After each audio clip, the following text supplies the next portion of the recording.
Sixth one, what is the message of the poem The Blind Boy? So ಈ blind boy ಅನ್ನೋ poem ನಮ್ಗೆ ಕೊಡುತ್ತಿರುವ ಸಂದೇಶ ಏನು?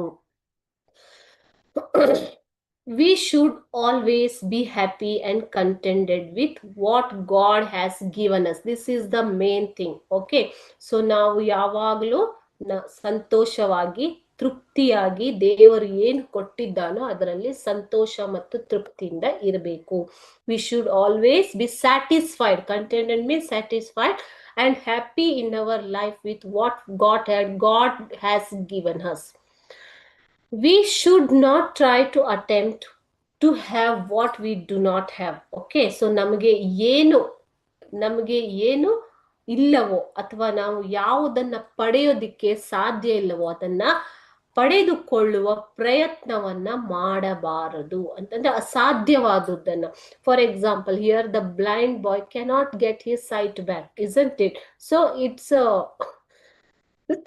useless if he attempts to get that. Okay, so we should not attempt what we cannot get in our life. If we do so, we become unhappy. So ಅದ್ರ ಬಗ್ಗೆನೇ ಯೋಚನೆ ಮಾಡ್ತಾ ಇದ್ರೆ ನಾವು ಅದರಿಂದ ದುಃಖಿತರಾಗೆ ಇರ್ತೀವಿ ಅನ್ನೋದು ಇದರ ಅರ್ಥ. ಅಂಡ್ ಮಿಸರೇಬಲ್, ನಮ್ಮ ಲೈಫ್ ಏನಾಗುತ್ತೆ, ಮಿಸರೇಬಲ್ ಆಗುತ್ತೆ. Though the boy was poor and blind, he felt as if he was a king, isn't it? ಆತ ಬಡವನಾಗಿದ್ದರೂ ಕೂಡ ಆತ ಏನ್ ಮಾಡ್ತಾನೆ, ತನ್ನ ಜೀವನದಲ್ಲಿ ರಾಜನಂತೆ ಇರ್ತಾನೆ. ಓಕೆ, ಆತ ಬಡವನಾಗಿದ್ದರೂ ಕೂಡ ಕಣ್ಣಿಲ್ಲದೆ ಇದ್ದರೂ ಕೂಡ ಆತ ತನ್ನ ಜೀವನದಲ್ಲಿ ರಾಜನಂತೆ ಖುಷಿಯಾಗಿ ಇರ್ತಾನೆ. ವಾಟ್ ಹಿ ಹ್ಯಾಡ್, ಆತನ ಹತ್ರ ಏನಿದೆಯೋ ಅದರಲ್ಲೇ ಖುಷಿಯಾಗಿರ್ತಾನೆ.